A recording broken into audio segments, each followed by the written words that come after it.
Mathilde n'avait jamais imaginé qu'une erreur du passé reviendrait détruire sa vie d'une manière si dévastatrice. Elle se tenait dans le salon de la petite maison de campagne que sa famille parvenait à peine à entretenir, serrant une lettre qui faisait trembler ses mains de manière incontrôlable. La propriété, qui appartenait aux Lambert depuis des générations, appartenait désormais à quelqu'un d'autre, quelqu'un qui avait racheté toutes les dettes de la famille et était maintenant propriétaire de tout, même du toit au-dessus de leur tête. Le nom sur la lettre fit s'arrêter son cœur. Rachid Al-Zafar ibn Haroun, prince héritier de Bacar. L'homme qu'elle avait aimé 5 ans auparavant, l'homme qu'il avait quitté sans explication, l'homme qu'elle avait juré d'oublier. Et maintenant, il était propriétaire de sa maison, de ses dettes, et apparemment voulait récupérer chaque centime que la famille Lambert lui devait. La sonnette retentit, coupant ses pensées comme une lame. Mathilde regarda par la fenêtre et sentit le sang se glacer dans ses veines. Une luxueuse voiture noire était garée devant la maison, complètement déplacée sur la petite route de campagne du Royaume-Uni. Et en sortant, se trouvait Rachid, portant un costume qui coûtait probablement plus cher que toutes les dettes de la famille réunies. Ses yeux sombres et impénétrables fixaient la maison, comme un prédateur observant sa proie. Il était encore plus beau que Mathilde ne s'en souvenait. Des épaules plus larges, une mâchoire plus définie, une présence qui commandait l'attention même à distance. Mais il y avait aussi quelque chose de différent, quelque chose de plus dur, de plus froid, comme si le jeune homme amoureux qu'elle avait connu avait été remplacé par un homme implacable qui ne connaissait pas la pitié. Mathilde ouvrit la porte avant qu'il ne puisse frapper, refusant de montrer de la faiblesse, même si son cœur battait si fort qu'elle craignait qu'il ne l'entende. « Rachid, » dit-elle, gardant une voix ferme, malgré le tourbillon d'émotions. « Je ne m'attendais pas à vous voir personnellement. Je pensais que les princes envoyaient des avocats faire la sale besogne. Avant de poursuivre cette histoire incroyable, abonnez-vous à la chaîne et commentez ci-dessous l'endroit d'où vous regardez. Cela nous aide beaucoup à continuer de vous apporter des histoires qui touchent le cœur. » L'expression de Rachid ne changea pas, mais ses yeux parcoururent son visage avec une intensité qui lui donna la chair de poule. « Mathilde Lambert, vous n'avez pas changé. » Et il y avait quelque chose dans son ton, du ressentiment peut-être, ou une amertume ancienne qui n'avait jamais cicatrisé.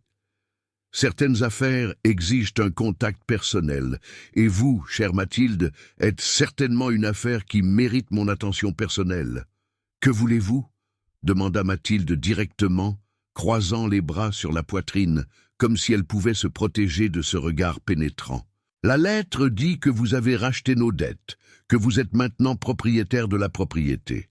Si vous êtes venu ici pour nous expulser, faites-le simplement. Pas besoin de discours dramatiques. » Rachid sourit, mais il n'y avait aucune chaleur dans ce sourire. C'était le sourire d'un homme qui avait toutes les cartes en main et savait exactement comment les jouer. Expulser serait trop simple, trop rapide.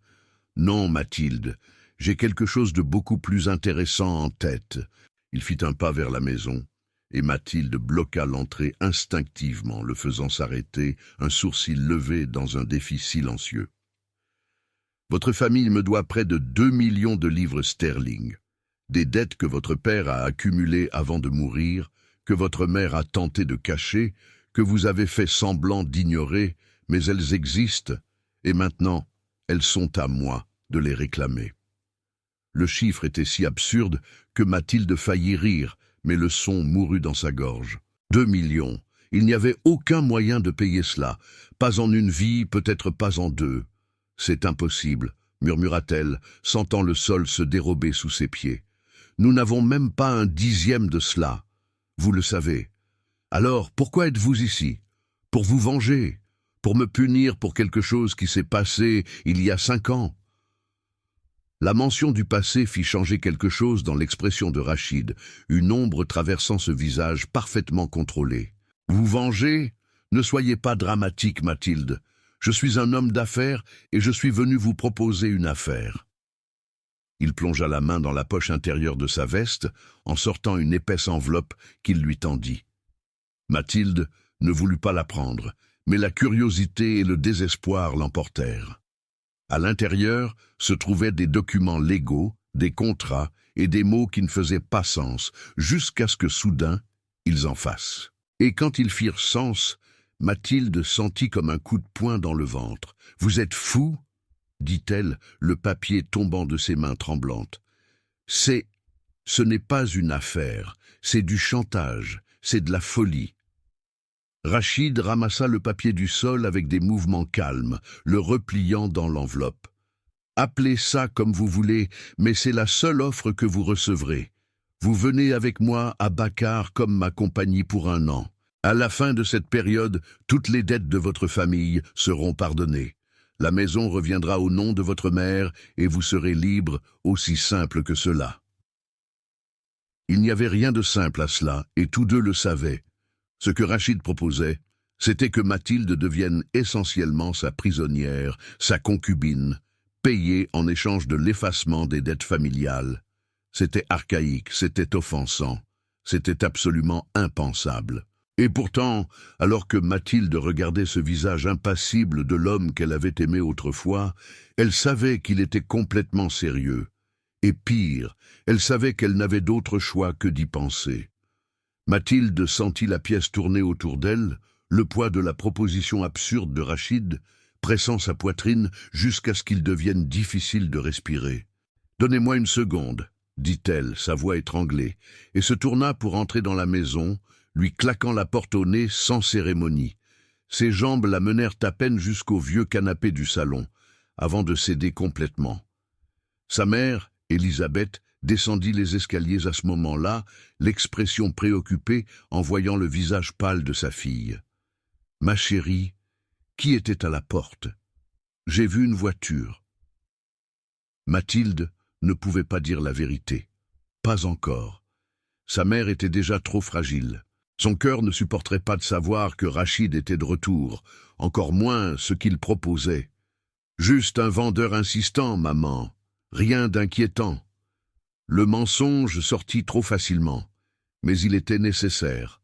Mathilde passa les heures suivantes dans un état de choc silencieux, s'affairant machinalement aux tâches ménagères, tandis que son esprit tournait en rond. Rachid était parti après avoir été repoussé, mais avait laissé une carte avec un numéro et un message écrit à la main au verso. « Vous avez 48 heures pour décider. » Après cela, les procédures d'exécution des dettes commenceront. C'était une menace claire, accepter sa proposition absurde ou tout perdre. Mathilde pensa à chercher de l'aide juridique, mais avec quel argent? Elle pensa à fuir, mais où? Et surtout, elle pensa à sa mère, qui avait déjà tant perdu. Son mari, la sécurité financière, la santé, perdre la maison, le dernier lien avec la famille Lambert, la tuerait probablement. Et tout cela parce que Mathilde avait commis l'erreur de tomber amoureuse d'un prince 5 ans auparavant. Une erreur qui, apparemment, ne serait jamais pardonnée. Cette nuit-là, Mathilde dormit à peine, les souvenirs du passé se mêlant aux cauchemars du présent. Elle avait rencontré Rachid au Royaume-Uni, cachant sa véritable identité pour avoir une expérience universitaire normale. Ils étaient tombés amoureux rapidement, intensément, avec toute la passion imprudente de la jeunesse. Rachid était différent de tous les hommes que Mathilde connaissait.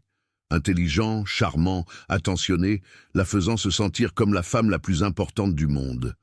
Pendant 6 mois magiques, ils furent inséparables, puis, sans préavis, il disparut. Aucune explication, aucun adieu, juste un silence complet. Mathilde découvrit ensuite sa véritable identité par les journaux. Rachid Al-Zafar, prince héritier de Bakar, était rentré chez lui pour assumer ses responsabilités royales. Elle n'était qu'une aventure passagère, une distraction temporaire de son destin. La douleur de cette révélation l'avait presque détruite, et maintenant il était de retour, non pas pour s'excuser ou expliquer, mais pour la transformer en sa propriété. L'injustice de tout cela brûlait comme de l'acide. Le 2e jour, Mathilde n'avait toujours pas décidé quand son amie Emma apparut pour le thé de l'après-midi, comme elle le faisait chaque vendredi. Emma était pratiquement de la famille, connaissait Mathilde depuis l'enfance et réalisa immédiatement que quelque chose n'allait pas. « Parle-moi !» exigea-t-elle après avoir observé Mathilde remuer distraitement sa tasse pendant 5 minutes. « Qu'est-ce qui se passe ? Et ne me dis rien car je te connais trop bien. » Mathilde hésita, mais le besoin de se confier à quelqu'un l'emporta. Elle raconta tout. Les dettes, Rachid apparaissant, la proposition absurde. Emma écouta dans un silence croissant, ses yeux s'écarquillant à chaque révélation choquante. « Il ne peut pas faire ça !» Emma explosa quand Mathilde eut fini.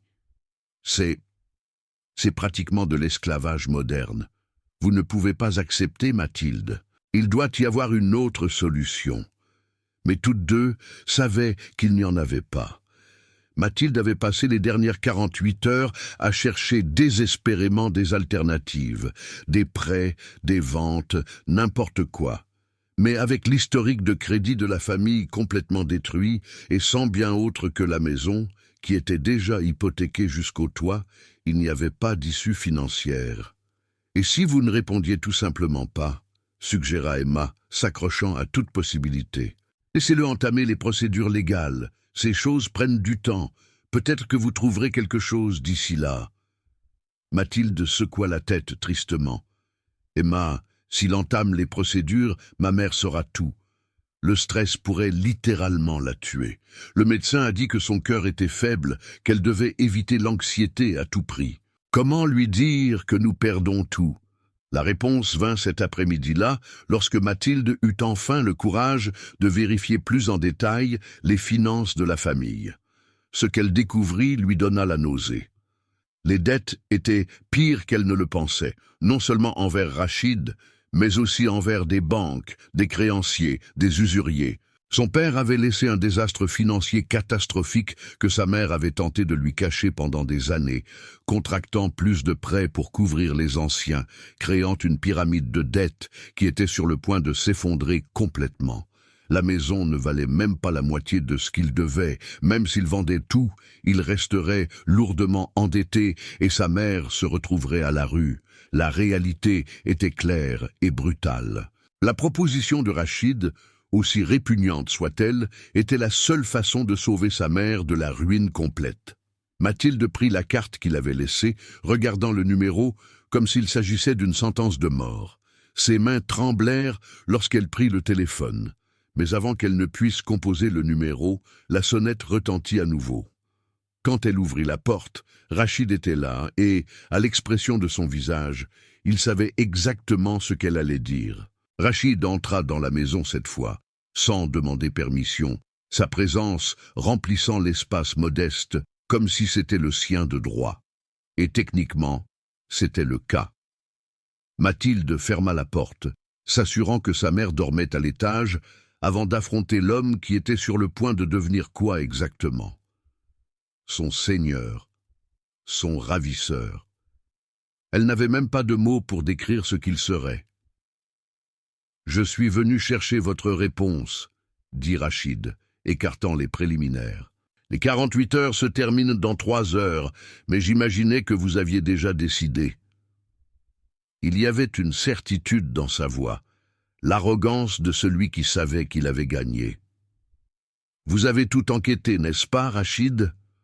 accusa Mathilde, les bras croisés défensivement. « Vous saviez que les dettes étaient pires que ce que je pensais, qu'il n'y aurait aucun moyen pour moi de refuser. »« Bien sûr que j'ai enquêté, » répondit Rachid sans remords. « Je ne fais pas d'offre sans connaître tous les faits. Et oui, je savais exactement dans quelle position vous étiez. C'est pourquoi la proposition a été calculée précisément. »« Vous êtes un monstre, » murmura Mathilde, mais il y avait plus de douleur que de colère dans sa voix. Qu'est-il arrivé à Rachid? L'homme que j'ai connu il y a 5 ans ne ferait jamais quelque chose comme ça. Il était gentil, attentionné, il était naïf, coupa Rachid brusquement, ses yeux s'assombrissant. Cet homme est mort quand il a été trahi par la femme en qui il avait confiance, quand il a appris que l'amour n'est qu'un joli mot que les gens utilisent pour manipuler les autres. Mathilde cligna des yeux confuse. « Trahi. De quoi parlez-vous? Vous êtes parti. Vous avez disparu sans explication, sans adieu, me laissant seul, essayant de comprendre ce que j'avais fait de mal. « Ne faites pas semblant d'être innocente avec moi !» grogna Rachid, faisant un pas menaçant dans sa direction. « J'ai vu les photos, lu les emails. Vous et cet idiot de la confrérie commençant votre petite romance, avant même que je ne parte. Je pensais que nous étions exclusifs, que ce que nous avions signifiait quelque chose. Mais vous cherchiez déjà mon remplaçant. » L'accusation était si absurde que Mathilde resta paralysée un instant entier avant de pouvoir réagir. Quelle photo? Quel email? Rachid, je ne vous ai jamais trahi. Je n'ai même pas regardé un autre homme pendant tout le temps que nous avons passé ensemble. Vous vous trompez complètement. Mais même en disant cela, des souvenirs fragmentés commencèrent à se former dans son esprit. Il y avait un gars de la confrérie qui avait essayé de flirter avec elle, qui n'acceptait pas de non comme réponse. Elle avait été claire qu'elle était en couple, mais il avait été persistant, apparaissant dans des endroits où elle se trouvait, prenant des photos sans permission. Elle avait même parlé de lui à Rachid, mais c'était Marc. « Marc », murmura-t-elle, la pièce se mettant en place. C'était Marc, n'est-ce pas? Il était obsédé, je l'avais bloqué partout, mais il continuait d'apparaître. Rachid, il vous a manipulé, il n'y avait rien de réel. C'était juste des photos prises quand il me harcelait. Rachid resta silencieux un long moment, quelque chose passant derrière ses yeux sombres, du doute peut-être, ou une fissure dans la certitude absolue, mais son expression s'endurcit à nouveau. Peu importe, c'était il y a 5 ans. Le passé est le passé, et je ne suis pas ici pour revivre des souvenirs. Je suis ici pour votre engagement. Il sortit des papiers de sa poche intérieure. Si vous acceptez mes conditions, nous signons maintenant. Sinon, j'entame les procédures demain matin. Bohème. Mathilde regarda les documents, puis l'homme qu'elle avait aimé autrefois de tout son cœur, et réalisa qu'il n'y avait pas de véritable choix. Sa mère avait besoin d'elle, et peut-être qu'une petite partie d'elle, folle, espérait encore que pendant cette année à Bakar, elle pourrait montrer à Rachid la vérité, lui faire comprendre qu'il avait été trompé. C'était un espoir pathétique, mais c'était tout ce qu'elle avait. « J'ai des conditions », dit-elle, le surprenant en ne pas acceptant immédiatement. Rachid leva un sourcil. « Vous n'êtes pas en position d'exiger quoi que ce soit. »« Peut-être pas, mais je les ferai quand même. » rétorqua Mathilde, trouvant un courage qu'elle ne savait pas posséder. « Premièrement, ma mère ne doit pas connaître la vérité. Elle pensera que j'accepte un poste temporaire à Bakar, quelque chose lié au tourisme ou à la culture, quelque chose de plausible. Deuxièmement, chaque semaine, je veux des preuves que les factures de la maison sont payées, qu'elle est entretenue. Troisièmement, à la fin de l'année, vous tenez parole. Toutes les dettes effacées, la maison libre, et je reprends ma vie sans que vous n'interfériez plus jamais. » Chaque mot était une petite victoire, une façon de garder un certain contrôle sur une situation complètement hors de contrôle. Rachid l'étudia longuement et, étonnamment, acquiesça. « J'accepte vos conditions, mais j'en ajoute une. Pendant cette année, vous ne questionnez pas mes décisions, n'essayez pas de fuir, et lorsque nous serons en public, vous agissez comme si être avec moi était votre choix. Entendu ? » ?»« Entendu, » convint Mathilde, bien que les mots aient un goût de cendre dans sa bouche. Rachid lui tendit un stylo et, les mains légèrement tremblantes, Mathilde signa les papiers qui la transformaient officiellement en quoi ? Sa propriété, sa concubine, sa prisonnière volontaire. Les termes étaient vagues, soigneusement rédigés pour ressembler à un accord de partenariat mutuellement bénéfique, mais tous deux savaient ce que c'était réellement. Quand l'encre fut sèche, Rachid reprit les papiers avec un petit sourire sans humour. « Nous partons dans 3 jours. Préparez seulement des vêtements personnels. Tout le reste sera fourni à Bakar. » « 3 jours, répéta Mathilde, la réalité la frappant enfin comme une vague. « C'est trop rapide. Je dois préparer ma mère, organiser des choses. »« 3 jours, répéta Rachid fermement. Mathilde, n'essayez rien de stupide. J'ai des gens qui vous surveillent. Si vous tentez de fuir, les conséquences pour votre famille seront immédiates et sévères. » C'était une menace claire. Et Mathilde la crut complètement. Les 3 jours suivants s'écoulèrent dans un flou confus. Mathilde raconta à sa mère l'histoire répétée d'une incroyable opportunité de travail à Bakar, un projet culturel qui avait besoin de consultants britanniques et payait extrêmement bien. Élisabeth fut d'abord hésitante à laisser sa fille partir si loin. Mais lorsque Mathilde mentionna le salaire généreux, un autre mensonge pour couvrir les paiements que Rachid commencerait à faire, elle commença à s'enthousiasmer pour l'idée. « C'est peut-être exactement ce dont vous avez besoin, ma chérie, » dit Élisabeth, serrant les mains de sa fille. « Une aventure, un changement d'air. Vous avez tant sacrifié pour moi, pour cette maison. Vous méritez de vivre un peu. » La culpabilité de mentir à sa mère était presque insupportable, mais Mathilde l'avala avec toutes les autres émotions turbulentes. Emma fut la seule à connaître la vérité, et elle apparut la veille du départ de Mathilde, les yeux rouges d'avoir pleuré. « Je pense toujours que vous ne devriez pas y aller, » insista-t-elle, serrant son amie avec désespoir. « Mais si vous y allez, promettez-moi de m'appeler dès que vous le pourrez. Promettez que s'il vous fait du mal, vous me le direz, et nous trouverons un moyen de vous faire revenir. » Mathilde promit, même en sachant que c'étaient des promesses vides. Une fois à Bakar, elle serait complètement sous le pouvoir de Rachid, dans un pays où il était prince, et elle n'était personne.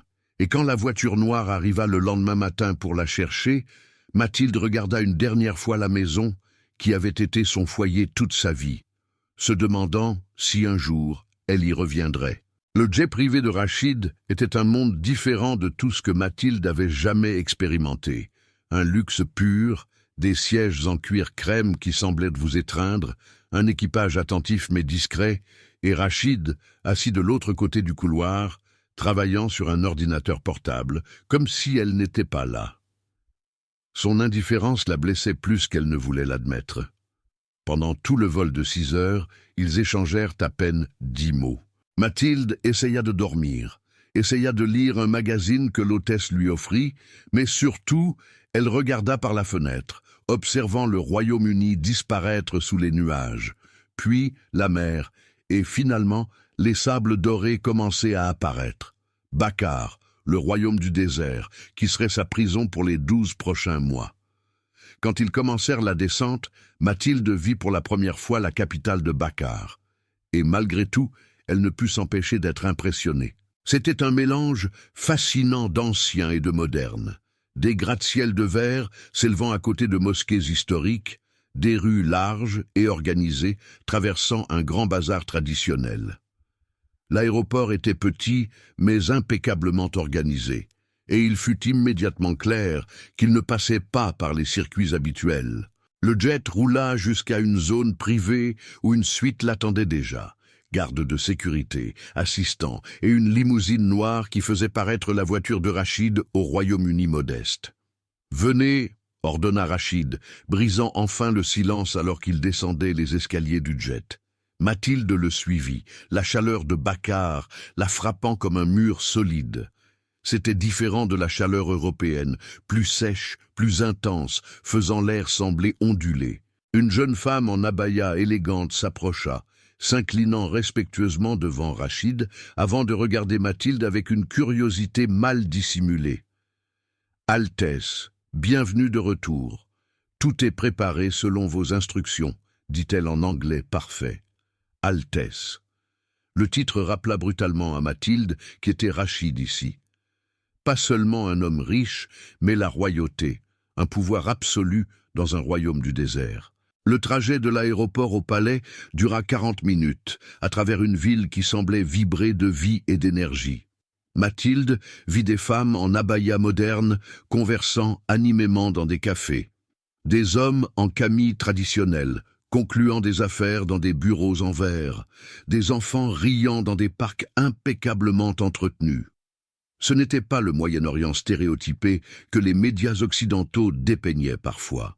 C'était un endroit réel, avec des gens réels, menant des vies complexes et modernes. Et puis ils sortirent de la ville, la route s'étendant vers le désert, et là, surgissant du sable, comme un mirage, se trouvait le palais.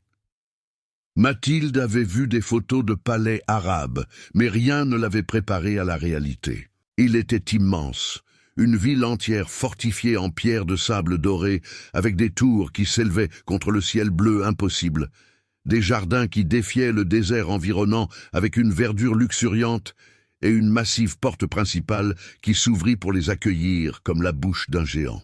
« Bienvenue au palais royal d'Al-Zafar », dit Rachid. Il y avait de la fierté dans sa voix pour la première fois depuis qu'elle l'avait revu. « Votre maison pour les 12 prochains mois. » Maison, le mot était une moquerie. Une prison dorée restait une prison. Mais Mathilde ne dit rien, suivant Rachid à travers des couloirs qui semblaient interminables, chacun plus décoré que le précédent, avec des carreaux complexes, des tapis qui valaient probablement plus que la maison qu'elle avait laissée derrière elle, des lustres ruisselants de lumière dorée. Des domestiques s'inclinaient au passage de Rachid, évitant soigneusement de regarder directement Mathilde.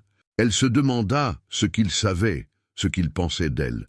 Certainement, Rachid n'avait pas été le premier prince à amener une femme occidentale pour être sa quoi.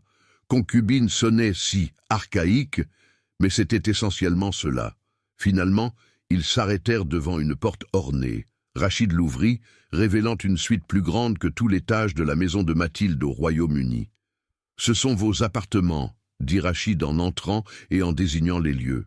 Il y avait un salon avec des meubles luxueux, un balcon donnant sur des jardins privés et le désert au-delà. Une chambre avec un lit si grand qu'il pourrait accueillir 4 personnes confortablement, et une salle de bain qui était pur marbre et or. Des vêtements appropriés sont dans le dressing. Une femme de chambre viendra dans 1 heure pour vous aider à vous préparer pour le dîner avec ma famille. Cela fit Mathilde arrêter d'observer les alentours et le regarder brusquement. « Votre famille, Rachid, vous ne pouvez pas. Ils ne peuvent pas savoir notre arrangement. Que leur avez-vous dit ?» Pour la première fois depuis leur retrouvaille, Rachid sembla légèrement mal à l'aise.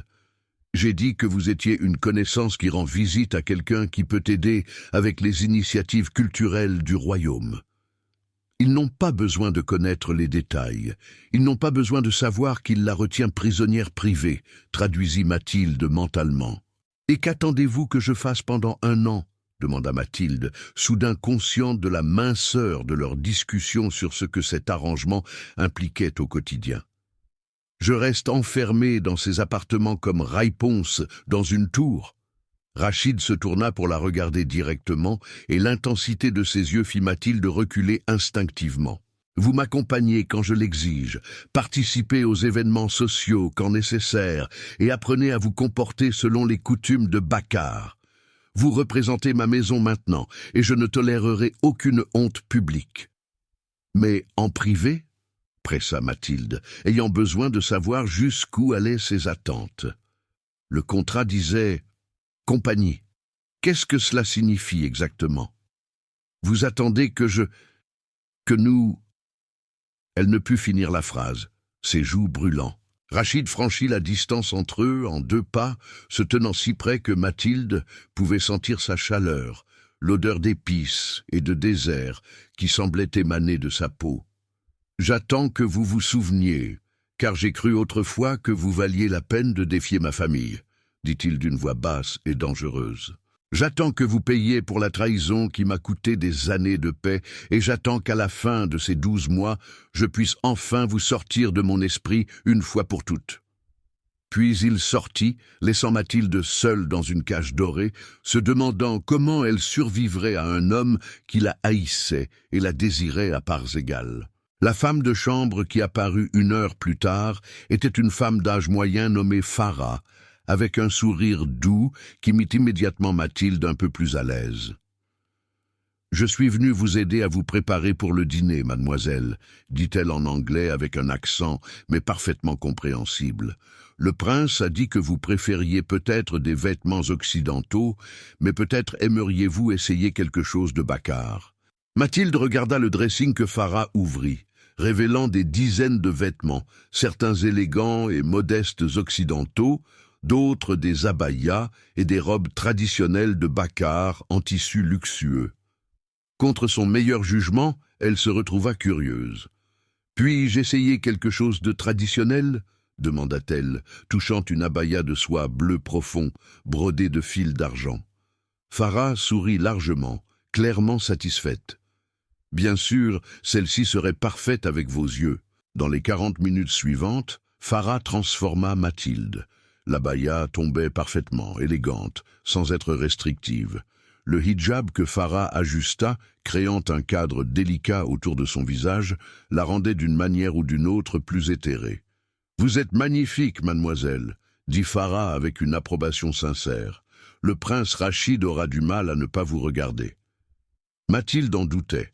Rachid semblait parfaitement capable de l'ignorer complètement quand il le voulait. Mais quand elle arriva au salon de dîner privé, où la famille se réunissait, escortée par un garde silencieux, la réaction de Rachid prouva que Farah avait raison. Ses yeux s'écarquillèrent presque imperceptiblement, la balayant de la tête aux pieds, et quelque chose traversa cette expression normalement contrôlée, de la surprise peut-être, ou un éclair de désir avant qu'il ne soit rapidement supprimé.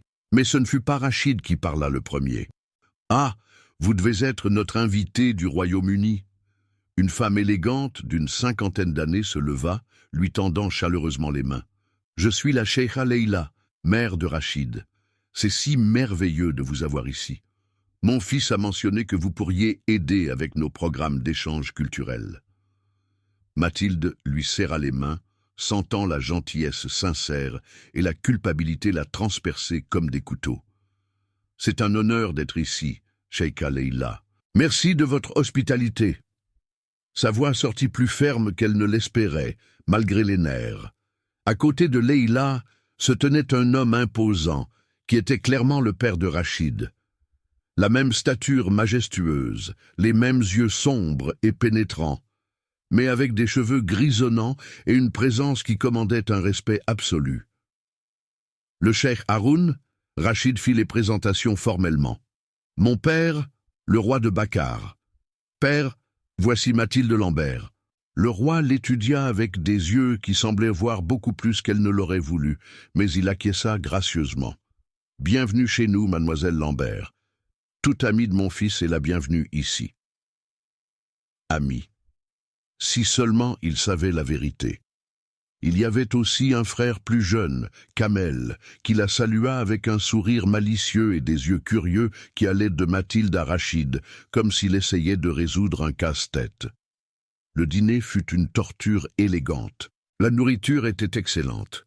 Agneau parfaitement assaisonné, riz au safran et aux amandes, salades fraîches et douceurs qui fondaient dans la bouche. Mais Mathilde pouvait à peine manger, consciente de chaque mouvement sous le regard vigilant de Rachid de l'autre côté de la table. La conversation coulait en arabe et en anglais. La famille, y compris Mathilde, poliment, mais clairement curieuse quant à la nature exacte de sa présence. « Alors, mademoiselle Lambert », dit Kamel avec un sourire qui rappelait dangereusement celui de Rachid. « Comment vous et mon frère vous êtes-vous rencontrés exactement ? Il a été très vague sur les détails. » Mathilde sentit la panique monter, mais Rachid répondit doucement avant qu'elle ne puisse balbutier une réponse. « Nous nous sommes connus pendant mes années au Royaume-Uni. Mathilde travaille dans l'échange culturel et j'ai pensé que son expertise serait précieuse pour nos programmes de tourisme. » Le mensonge sortit facilement, bien pratiqué, mais Mathilde vit le sourcil de Kamel se lever légèrement, comme s'il ne croyait pas complètement. « Quelle merveilleuse coïncidence de vous retrouver après si longtemps », commenta Leila. Mais il y avait quelque chose dans son ton, une note d'interrogation qui fit Mathilde se demander ce que la mère de Rachid savait ou suspectait. « Et vous êtes seule ici, ma chérie, sans famille qui vous manquerait ?» La question était désinvolte, mais Mathilde sentit le poids derrière elle. « Ma mère est au Royaume-Uni, mais elle soutient complètement cette opportunité, » répondit Mathilde, gardant sa voix ferme, malgré le mensonge brûlant sa langue. « C'est une chance d'1 an que je ne pouvais pas refuser. » « 1 an ?» Les mots semblèrent résonner dans le silence qui suivit. et Mathilde vit Kamel et Leïla échanger un regard significatif. Ils savaient que quelque chose n'était pas dit, mais étaient trop polis pour insister. Haroun, cependant, n'avait pas de telles restrictions. « Un an est un long engagement pour être loin de chez soi », observa-t-il, ses yeux fixés sur Mathilde, avec une intensité qui la faisait se sentir comme un spécimen sous un microscope. Surtout pour quelqu'un d'aussi jeune. Rachid doit offrir une compensation exceptionnelle. Mathilde faillit s'étouffer avec le thé qu'elle buvait, mais Rachid répondit calmement, irritant. « Mathilde est très bien traitée, père. Tous ses coûts sont couverts. Sa famille est soutenue financièrement et elle aura des expériences qu'elle ne pourrait avoir nulle part ailleurs. C'est un arrangement mutuellement bénéfique. » Arrangement. Le mot choisi soigneusement fit Mathilde serrer les poings sous la table. Il disait techniquement la vérité, mais omettait le fait qu'elle n'avait pas le choix, qu'elle était essentiellement sa prisonnière payée. Le reste du dîner passa dans un flou de conversations polies et de tensions sous-jacentes. Quand il fut enfin terminé et que Mathilde fut libérée pour retourner à ses appartements, elle courut pratiquement dans les couloirs, désespérée d'être seule et de tout digérer. Mais Rachid la suivit, la rattrapant avant qu'elle n'atteigne la porte de sa suite. « Vous vous êtes bien comporté ce soir » dit-il. Et il y avait quelque chose dans sa voix qui aurait pu être de l'approbation si ce n'était si réticent. « N'avais-je pas le choix ?» répondit Mathilde amèrement, se tournant pour lui faire face. « Tout comme je n'ai pas le choix ici. Je suis votre petite poupée à exhiber quand cela vous convient, votre prisonnière à garder cachée quand ce n'est pas le cas. » Rachid fit un pas dans sa direction et Mathilde se retrouva acculée contre la porte. « Prisonnière. Vous êtes dans un palais. Vous avez des vêtements dont la plupart des femmes ne rêvent que de porter, une nourriture meilleure que ce que vous avez probablement jamais mangé de votre vie. Si c'est cela la prison, beaucoup de gens tueraient pour cette sentence. Les choses matérielles n'effacent pas le fait que je suis ici contre ma volonté, répliqua Mathilde, refusant d'être intimidée même avec lui, si près qu'elle pouvait sentir son souffle. Vous m'avez fait du chantage, m'avez arraché à ma vie, m'avez amené dans un pays où je ne connais personne et où vous avez tout le pouvoir. Comment cela n'est-il pas une prison ?» Rachid resta silencieux un long moment, quelque chose travaillant derrière ses yeux sombres. Puis, de manière inattendue, il leva la main et toucha sa joue. Le contact si doux qu'il était presque un souvenir du passé. « Parce qu'une partie de vous voulait venir, » dit-il doucement, dangereusement. « Une partie de vous ne m'a jamais oublié, tout comme je ne vous ai jamais oublié. Vous pouvez faire semblant que ce n'est qu'une question de sauver votre famille, mais nous connaissons tous deux la vérité. Vous êtes curieuse. Vous vous demandez si ce que nous avions était réel ou juste une fantaisie de jeunesse, et vous voulez savoir si nous pouvons encore nous enflammer comme avant. » Les mots étaient trop proches de la vérité pour le confort de Mathilde. Oui, une petite partie d'elle, pathétique, s'était posé ces questions, mais elle n'allait pas l'admettre. Elle n'allait pas lui donner cette satisfaction. « Vous vous trompez, » dit-elle, repoussant sa main. « Le seul sentiment que j'ai pour vous est du ressentiment. Vous m'avez acheté comme si j'étais une marchandise. Vous me retenez ici contre ma volonté et attendez que je... Quoi ? Fasse semblant que c'est romantique, que c'est désirable. » Rachid sourit, mais il n'y avait pas d'humour, seulement une sombre promesse. « Vous n'avez pas besoin de faire semblant de quoi que ce soit. Avant la fin de cette année, vous me désirerez, vous m'implorerez, et alors peut-être serons-nous quittes. » Il s'éloigna avant qu'elle ne puisse répondre, disparaissant dans le couloir et laissant Mathilde contre la porte, partagée entre la colère et un désir qu'elle détestait admettre, qu'elle ressentait encore. Les semaines suivantes établirent un schéma torturant. Pendant la journée, Mathilde avait une liberté surprenante. Elle pouvait explorer les jardins du palais, utiliser la vaste bibliothèque et même visiter le bazar de la ville lorsqu'elle était accompagnée de gardes discrets. Leïla l'incluait dans des thés avec d'autres femmes de la cour. et Mathilde découvrit qu'elle appréciait sincèrement la mère de Rachid, qui était intelligente, cultivée et progressiste, d'une manière inattendue pour Mathilde. Kamel la taquinait sans pitié chaque fois qu'il la voyait, essayant clairement de percer le mystère de sa présence, mais c'était le genre de taquinerie fraternelle qui faisait que Mathilde se sentait moins seule. Le roi Haroun l'observait avec des yeux calculateurs, mais ne fut jamais impoli. Il était presque possible d'oublier pendant ces heures diurnes qu'elle n'était pas là par choix, mais alors la nuit arrivait et Rachid apparaissait.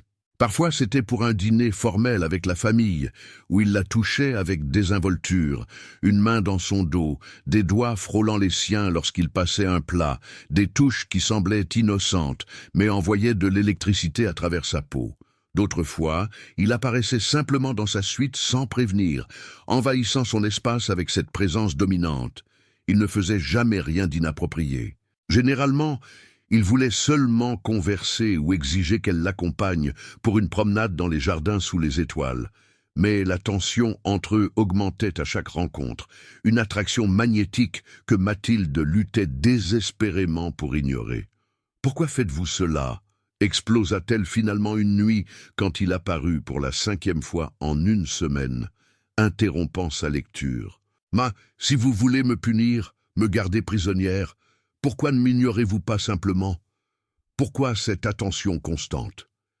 Rachid s'assit sur la chaise en face d'elle, sans être invité, l'étudiant d'une manière qui faisait que Mathilde se sentait exposée. « Parce que vous ignorer serait trop facile.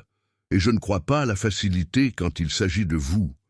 Vous me devez 1 an de votre vie, Mathilde. J'ai l'intention de récolter chaque minute. » « Récolter, mais comment exactement ?» défia Mathilde, fermant le livre d'un coup sec. « Qu'est-ce que vous voulez vraiment de moi, Rachid? Parce que ce jeu de chat et souris me rend folle. »« Eh bien, » répondit simplement Rachid, « je veux que vous ressentiez une fraction de ce que vous m'avez fait ressentir quand vous avez disparu avec cet idiot. Je veux que vous vous souveniez de chaque moment que nous avons partagé et que vous regrettiez de l'avoir gâché. Je veux que vous reconnaissiez que vous avez commis une erreur. » L'injustice de tout cela fit Mathilde se lever, la colère l'emportant finalement sur la prudence. « Je n'ai commis aucune erreur. Combien de fois dois-je le répéter? Marc était un harceleur, quelqu'un que j'évitais activement. Les photos que vous avez vues, c'étaient des clichés de lui me suivant, pas d'une relation. Mais vous ne m'avez jamais donné la chance d'expliquer. Vous avez simplement cru ce que vous vouliez croire et avez disparu. » Rachid se leva aussi, franchissant la distance entre eux en 2 pas. « Il y avait des emails, Mathilde, des messages de vous pour lui. »« Impossible, » insista Mathilde, mais la certitude dans sa voix le fit hésiter. « Je ne lui ai jamais envoyé de message. Je l'avais bloqué partout après qu'il soit devenu clair qu'il était obsédé. » Rachid sortit son téléphone portable, le manipulant un instant avant de lui tourner l'écran. Et là, c'étaient des captures d'écran d'email, apparemment provenant de son adresse, des messages flirtant avec Marc, fixant des rendez-vous, et même un qui disait qu'elle était fatiguée de faire semblant avec Rachid et voulait être avec quelqu'un de réel. Mathilde sentit le sol se dérober sous ses pieds. « Je n'ai pas écrit ça, » murmura-t-elle, les mains tremblantes, alors qu'elle tenait le téléphone. « Rachid, je le jure par tout ce qui est sacré, je n'ai jamais écrit aucun de ces messages. Quelqu'un a piraté mon compte, ou Marc a falsifié, ou je ne sais pas comment. Mais ce n'était pas moi. » Elle le regarda, désespérée qu'il la croie, qu'il voie la vérité dans ses yeux. Rachid l'étudia un long moment, et Mathilde vit une guerre se dérouler derrière ses yeux sombres. Le doute luttant contre des années de certitude. La volonté de croire luttant contre la peur d'être à nouveau trompé. « Pourquoi devrais-je vous croire ?» demanda-t-il finalement, mais sa voix était moins certaine que ses mots. « Vous avez eu 5 ans pour préparer cette histoire, pour créer des excuses.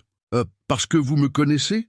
dit Mathilde avec ferveur, lui saisissant les épaules, même en sachant qu'elle franchissait des limites dangereuses, ou du moins, vous me connaissiez. Le Rachid qui est tombé amoureux de moi, il y a 5 ans, savait que je ne mentirais jamais, ne trahirais jamais. Cet homme me faisait confiance. Qu'est-il arrivé à cet homme? Où est cet homme qui me faisait rire, qui partageait des rêves avec moi, qui me faisait sentir que j'étais la personne la plus importante du monde? Quelque chose se brisa dans l'expression de Rachid. Il tira Mathilde brusquement vers lui, et avant qu'elle ne puisse le comprendre, ses lèvres étaient sur les siennes, dans un baiser où se mêlaient colère, désir et douleur. Mathilde aurait dû le repousser, aurait dû résister, mais au lieu de cela, elle se retrouva à lui rendre le baiser avec une intensité égale, des années de sentiments refoulés explosant d'un coup. Quand ils se séparèrent, tous deux respirant difficilement, Rachid posa son front contre le sien. « Je veux vous croire », avoua-t-il. Sa voix rauque, « Mon Dieu, je le veux tellement. Mais si je crois et que vous mentez, si j'ouvre mon cœur à nouveau et que vous l'écrasez, je ne sais pas si je survivrai cette fois. » Les mots étaient si vulnérables, si différents du prince arrogant qui était réapparu dans sa vie. « Alors donnez-moi une chance de prouver », murmura Mathilde en retour. « Enquêtez sur les emails, parlez à Marc, vérifiez les histoires, et, pendant que vous faites cela, apprenez à me connaître à nouveau. Pas la femme que vous pensez que je suis devenue, mais qui je suis vraiment. » Rachid recula lentement et Mathilde vit la résolution se former. « D'accord, » dit-il, « je vais enquêter. Mais, Mathilde, si je découvre que vous mentez, que tout cela est une manipulation, la punition sera bien pire que tout ce que j'avais prévu jusqu'à présent. Et si je dis la vérité ?» défia Mathilde. « Que se passe-t-il alors ?»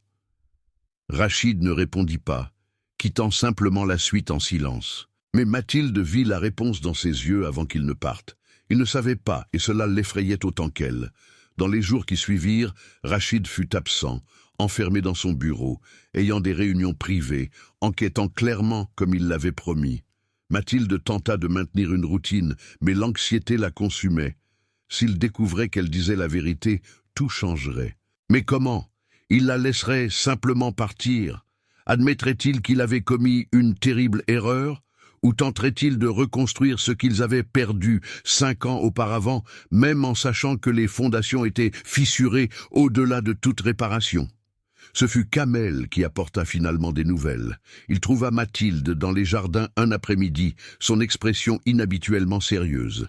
« Mon frère m'a demandé de venir vous parler, » dit-il, écartant les préliminaires. « Il a découvert des choses qui compliquent la situation. »« Il me croit ?» demanda Mathilde, le cœur battant la chamade.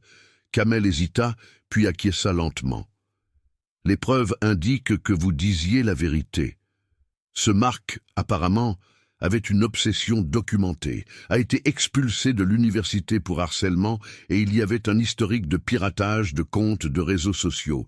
Rachid a trouvé des preuves que les emails ont été envoyés depuis une IP différente de la vôtre, falsifiée pour paraître réelle. Vous disiez la vérité tout ce temps. » Soulagement et colère inondèrent Mathilde en vagues concurrentes.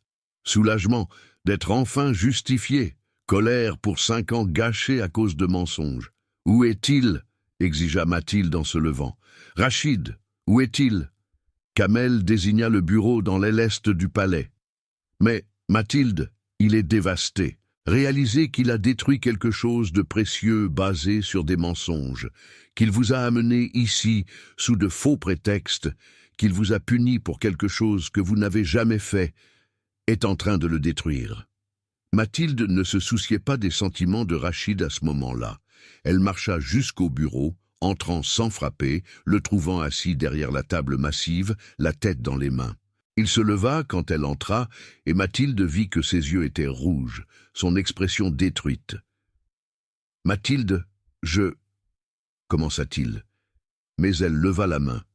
« Non, vous ne parlez pas maintenant, vous écoutez. » Sa voix trembla d'émotion contenue. « Vous m'aimiez. Au lieu de me faire confiance, au lieu de me donner une chance d'expliquer, vous avez simplement cru les mensonges et avez disparu.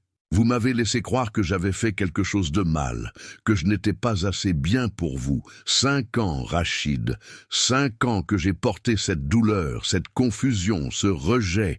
Alors vous revenez et vous me faites du chantage, vous me transformez en votre prisonnière. Vous m'avez traité comme si j'étais la coupable, alors que vous étiez le seul à avoir tout détruit. » Les larmes tombèrent, finalement, et Mathilde ne tenta pas de les cacher. « Alors, excusez-moi si je n'ai aucune sympathie pour votre souffrance maintenant. » Rachid fut autour de la table en quelques secondes, essayant de l'atteindre, mais Mathilde recula. « Ne me touchez pas. J'ai besoin de temps pour digérer tout cela, pour décider quoi faire. Parce que oui, vous me devez des excuses, vous me devez une compensation, mais vous me devez aussi la vérité sur pourquoi vous ne m'avez pas fait confiance, sur pourquoi il était si facile de croire que je vous trahirais, sur si vous m'avez jamais vraiment aimé ou si je n'étais qu'une fantaisie pratique pour remplir votre temps au Royaume-Uni. » Les mots étaient cruels, mais nécessaires. Et Mathilde vit chacun frapper Rachid comme des coups physiques. « Je vous aimais, dit-il, la voix brisée comme elle ne l'avait jamais entendue. Je vous ai aimé de tout ce que j'avais. Et c'est exactement pourquoi il était si facile de croire à la trahison, parce que mon amour pour vous m'effrayait, me rendait vulnérable d'une manière que je n'avais jamais été. Quand j'ai vu ces preuves, ma peur m'a fait fuir au lieu de me battre, et ce lâche vit en moi chaque jour depuis. C'était la confession la plus honnête qu'il ait jamais faite. Mais Mathilde ne savait pas si c'était suffisant. Elle se tourna pour partir, mais s'arrêta à la porte. Notre contrat disait 1 an, mais maintenant, nous savons qu'il était basé sur des mensonges. Alors, que se passe-t-il maintenant, Rachid? Vous me laissez partir ou vous me retenez encore ici? Non plus par vengeance, mais pourquoi? C'était la question à 1 million. Et par le silence qui suivit, Rachid n'avait pas de réponse. Mathilde passa les 3 jours suivants à éviter Rachid complètement. Elle mangeait dans sa suite, refusait les invitations aux événements familiaux et passait des heures à marcher dans les jardins les plus éloignés du palais, où elle savait qu'elle ne serait pas dérangée. Leïla tenta de la joindre quelquefois, réalisant clairement que quelque chose s'était passé. Mais Mathilde éluda poliment les questions. Elle avait besoin de réfléchir, de digérer, de décider ce qu'elle voulait. Non pas ce qu'on attendait d'elle, non pas ce qui sauverait sa famille, mais ce qu'elle voulait sincèrement pour sa propre vie. Et la réponse, quand elle l'affronta enfin honnêtement, l'effraya parce que malgré tout, le chantage, la prison dorée, les années de douleur, elle ressentait encore quelque chose pour Rachid. L'attirance n'était jamais morte, seulement assoupie. Et maintenant, sachant qu'il ne l'avait pas abandonnée par cruauté, mais par une douleur mal dirigée, une partie d'elle voulait lui pardonner, voulait réessayer. Mais serait-ce une folie de revenir vers un homme qui l'avait blessée si profondément, même involontairement? Ce fut Kamel qui la força finalement à sortir de son isolement volontaire. Il apparut dans sa suite un matin, le visage déterminé. « Ça suffit, annonça-t-il. Vous vous cachez. Mon frère est misérable et inutile. Et toute la famille marche sur des œufs sans comprendre ce qui s'est passé. Il est temps de résoudre ça. » « Ce n'est pas si simple, » protesta Mathilde, mais Kamel secoua la tête. « Peut-être pas, mais rester caché ne résoudra rien. Venez, quelqu'un veut vous parler. » Il la guida à travers le palais jusqu'à un jardin privé où, à sa surprise, Leïla l'attendait. La cheika était assise sur un banc orné et fit signe à Mathilde de la rejoindre.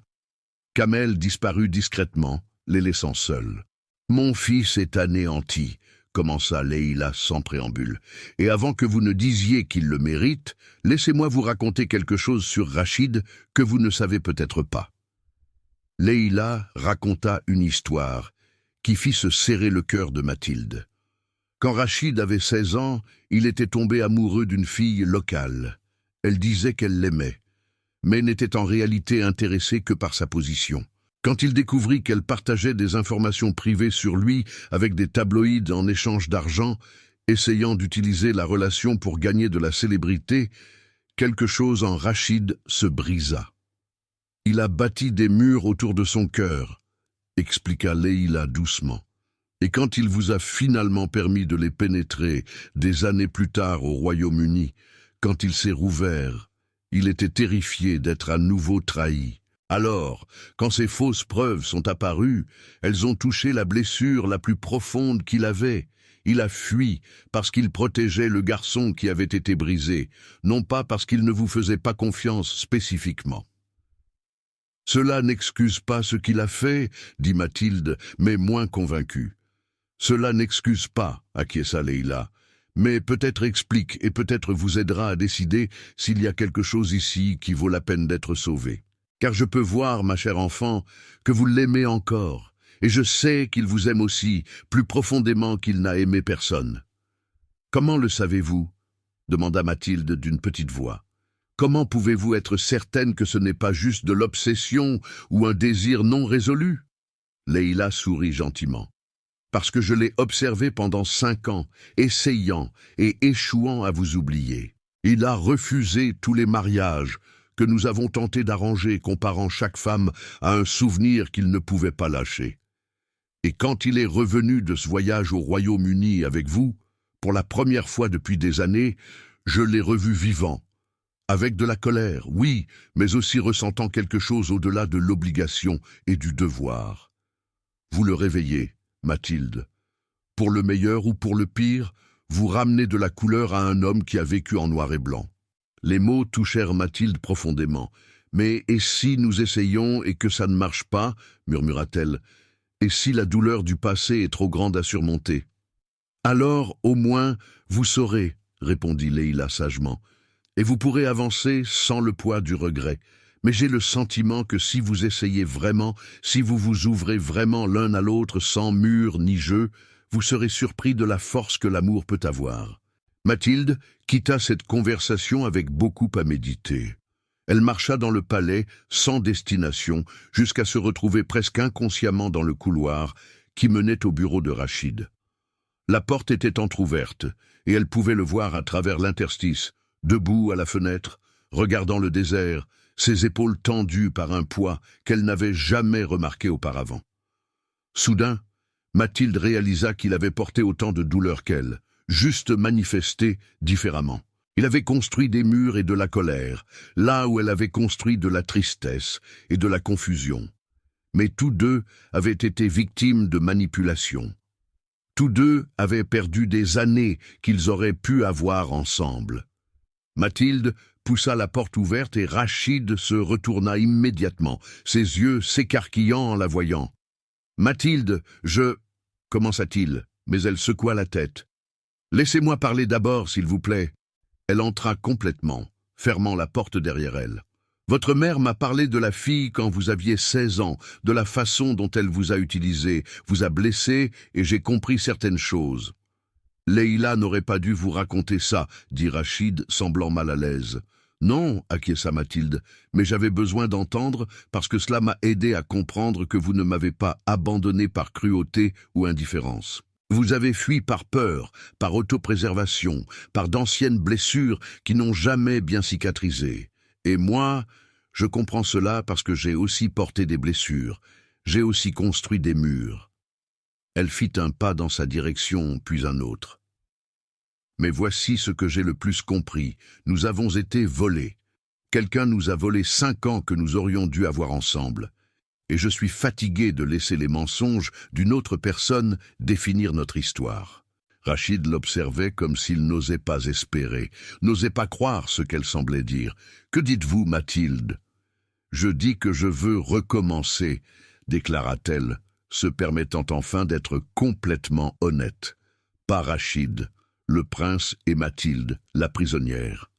Non, le maître chanteur et la maîtresse chantée. Juste Rachid et Mathilde, 2 personnes qui se sont aimées autrefois et peuvent peut-être apprendre à aimer à nouveau, plus sagement cette fois. Rachid franchit la distance entre eux en 3 pas, prenant le visage de Mathilde entre ses mains, comme si elle était la chose la plus précieuse du monde. « Je ne mérite pas ça, » dit-il, la voix rauque d'émotion. « Je ne vous mérite pas après tout ce que j'ai fait, mais je passerai chaque jour à prouver que je peux être l'homme que vous méritez, l'homme que j'aurais dû être depuis le début. » « Je ne veux pas la perfection, » répondit Mathilde, couvrant ses mains des siennes. « Je veux l'honnêteté, je veux la confiance, je veux savoir que lorsqu'un problème surgira, nous en parlerons au lieu de fuir ou de supposer le pire. Pouvez-vous me donner cela? Je le peux, promit solennellement Rachid, et je le ferai. Je vous le jure, Mathilde, vous n'aurez plus jamais de raison de douter de moi. Le baiser qu'ils partagèrent fut différent des précédents. Pas de colère ou de désir désespéré, mais une promesse, un engagement, la fondation de quelque chose de nouveau étant construit sur les ruines de l'ancien. Quand ils se séparèrent, tous deux pleurant et riant en même temps, soulagement et espoir mélangés à parts égales. « Alors, que faisons-nous maintenant ?» demanda Mathilde finalement, toujours enveloppée dans ses bras. « Où allons-nous à partir d'ici ?» Rachid sourit et ce fut le premier sourire sincère qu'elle avait vu chez lui depuis qu'ils s'étaient retrouvés. « Maintenant, je corrige mes erreurs. Premièrement, nous déchirons ce contrat ridicule. Vous n'êtes plus liés à moi par obligation financière. Les dettes de votre famille sont pardonnées. La maison est au nom de votre mère, libre. Et Mathilde, vous êtes complètement libre de rester ou de partir. »« Libre ?» répéta Mathilde, n'y croyant presque pas. « Complètement libre », confirma Rachid. « Et si vous choisissez de rester, ce sera parce que vous voulez être ici, parce que vous voulez me donner, nous donner une vraie chance, non pas par chantage ou obligation, mais par choix. Et si vous choisissez de partir, je respecterai cela, même si cela me détruit, parce que je vous aime assez pour vouloir votre bonheur au-dessus du mien. » C'était le sacrifice suprême, la preuve qu'il avait vraiment changé. Et à ce moment-là, Mathilde sut avec une certitude absolue quel était son choix. « Je reste, » dit-elle simplement, « non pas parce que je suis forcée, mais parce que je veux être ici. Je veux vous connaître à nouveau. Je veux explorer ce que nous pouvons être ensemble sans tout le bagage du passé qui nous pèse. Je veux essayer, Rachid. » Et pour la première fois en 5 ans, l'avenir semblait brillant, au lieu d'être hanté par des fantômes et des regrets. Les semaines suivantes furent comme une renaissance. Rachid courtisa Mathilde convenablement cette fois-ci. Des dîners romantiques sous les étoiles, des promenades à cheval dans le désert, des conversations qui duraient jusqu'à l'aube, où ils partageaient leurs peurs et leurs rêves sans mur entre eux. Il l'emmena découvrir le royaume au-delà du palais, lui montrant les écoles qu'il finançait, les hôpitaux que sa famille avait construits, les projets de conservation qui protégeaient le désert unique de Bacar. Mathilde vit l'homme que Rachid était au-delà du titre, quelqu'un profondément engagé envers son peuple, qui prenait ses responsabilités au sérieux, mais qui avait aussi un sens de l'humour pince sans rire, qui la faisait rire inopinément. Et lentement, inévitablement, elle tomba plus profondément amoureuse qu'elle ne l'avait été dans sa jeunesse. Cet amour était plus mature, construit sur une compréhension réelle, plutôt que sur une passion juvénile, des fondations éprouvées par le feu et trouvées encore solides. La famille de Rachid remarqua aussi le changement. Leïla souriait, connaisseuse chaque fois qu'elle les voyait ensemble. Kamel le taquinait sans pitié sur la façon dont Rachid était domestiqué. Et même le roi Haroun l'observait avec une approbation croissante. Mathilde était devenue une partie de la vie du palais, non pas comme une intruse, mais comme une présence acceptée, voire chérie. Elle commença à travailler sincèrement avec les programmes d'échange culturel, utilisant son expérience occidentale pour créer des ponts entre Bacar et le monde extérieur. C'était un travail qui la remplissait d'une manière que son ancienne carrière en entreprise n'avait jamais fait, lui donnant un sens du but, au-delà de la simple survie. Et à travers tout, Rachid était à ses côtés, son plus grand soutien et son protecteur le plus farouche. Mais il y avait quelque chose d'inachevé qui planait sur eux, une conversation qu'ils devaient avoir, mais qu'ils évitaient tous deux. Que se passerait-il lorsque l'année originale du contrat se terminerait?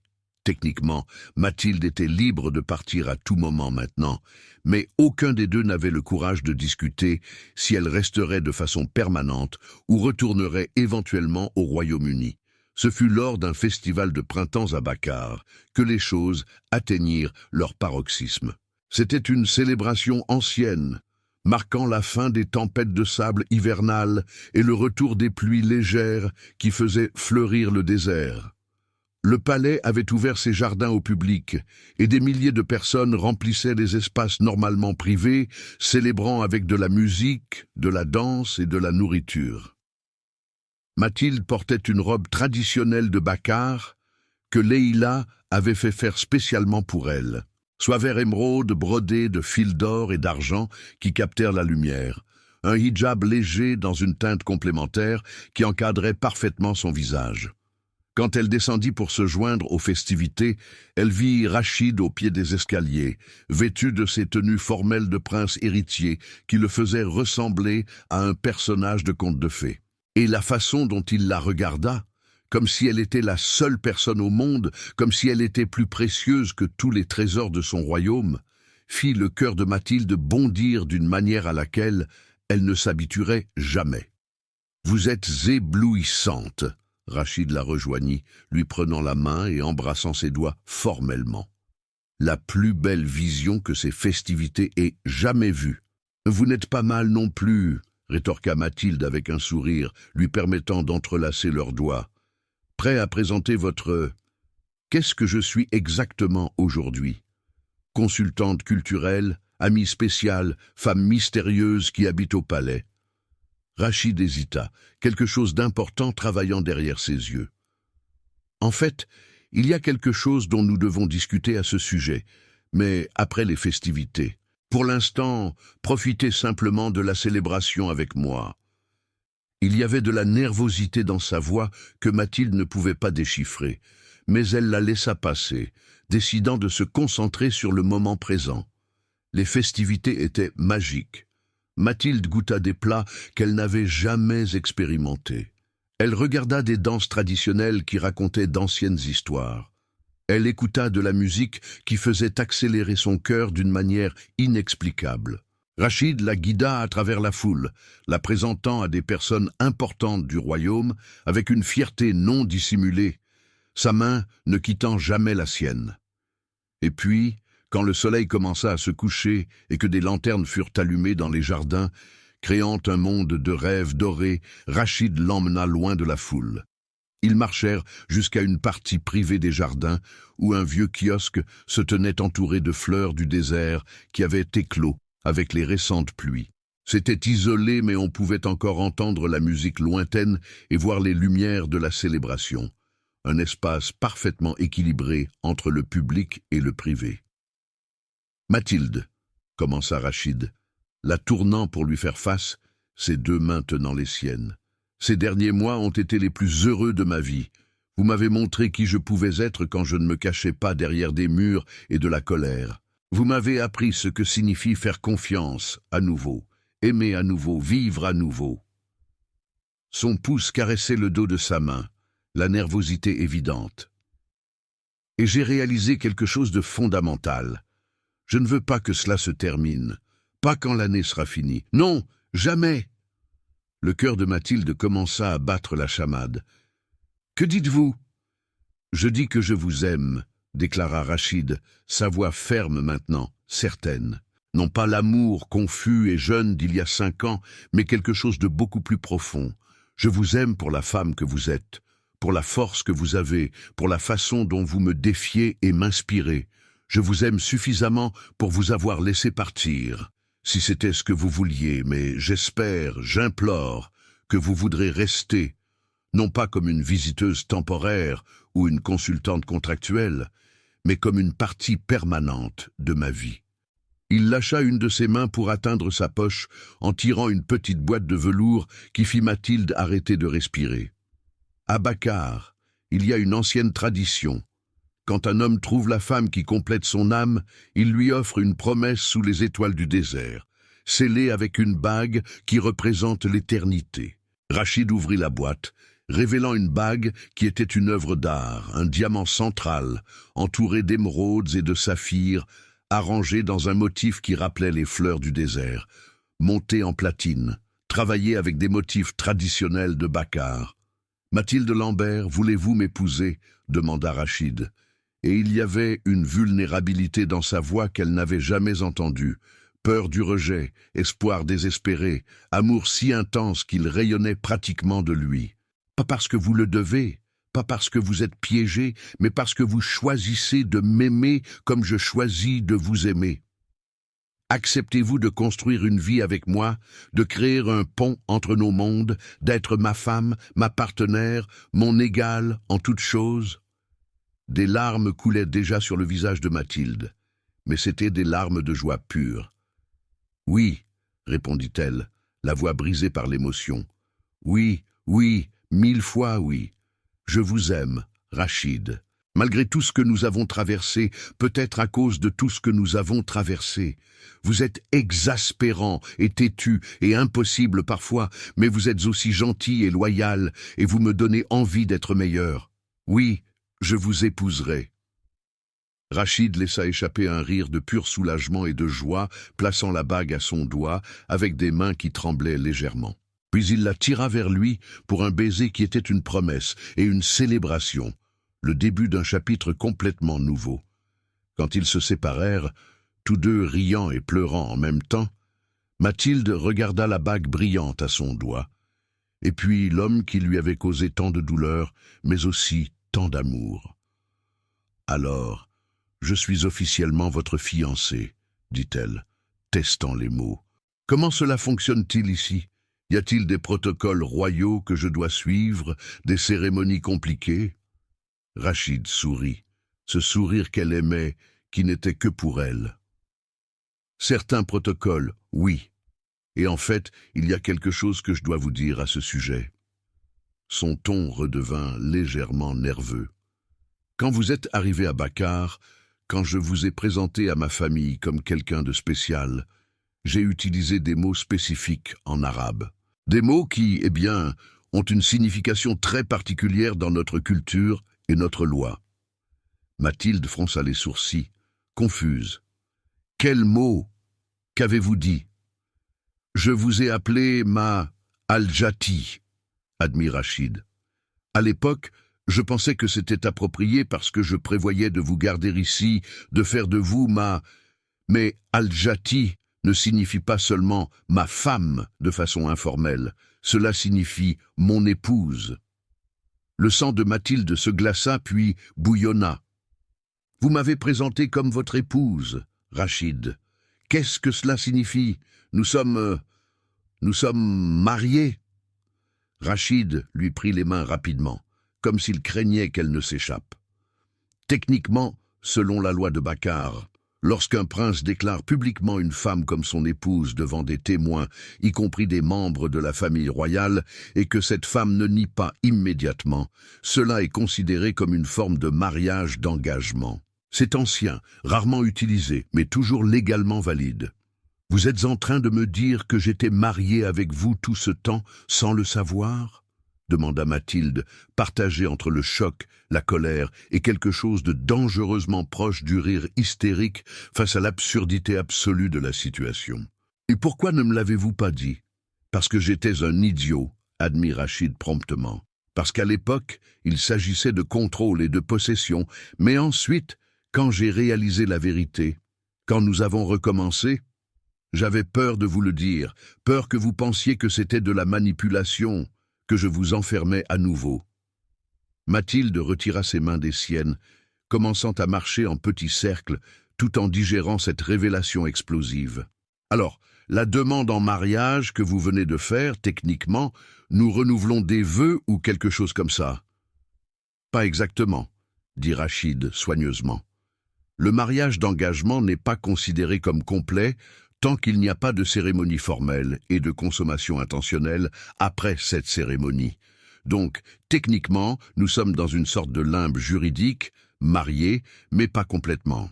La demande que je viens de faire est pour un véritable mariage, complet, avec une cérémonie que vous choisirez et une pleine connaissance de tout ce que cela signifie. » C'était la chose la plus compliquée et absurde que Mathilde ait jamais entendue, et elle ne savait pas si elle devait rire ou crier.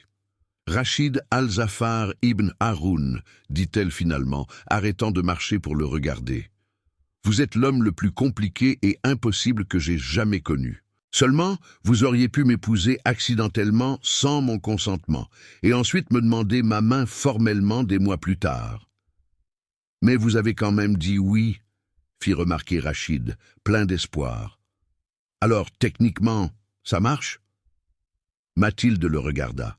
Ce prince du désert qui avait bouleversé sa vie de fond en comble de toutes les manières possibles, qui avait blessé et guéri, qui avait montré que l'amour véritable était désordonné et compliqué, mais valait chaque moment difficile.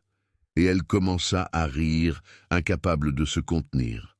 « Seulement vous, répéta-t-elle, secouant la tête. Seulement vous, pour transformer une demande en mariage en un cours de droit obscur de bâcard. Oui, Rachid. Ma réponse est toujours oui.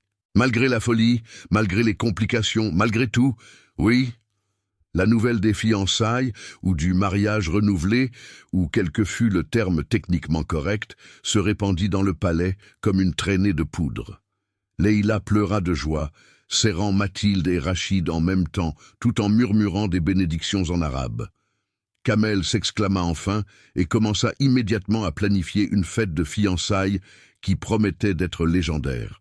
Même le roi Haroun, normalement réservé, serra Mathilde dans ses bras et l'appela fille, disant que la famille était complète avec elle.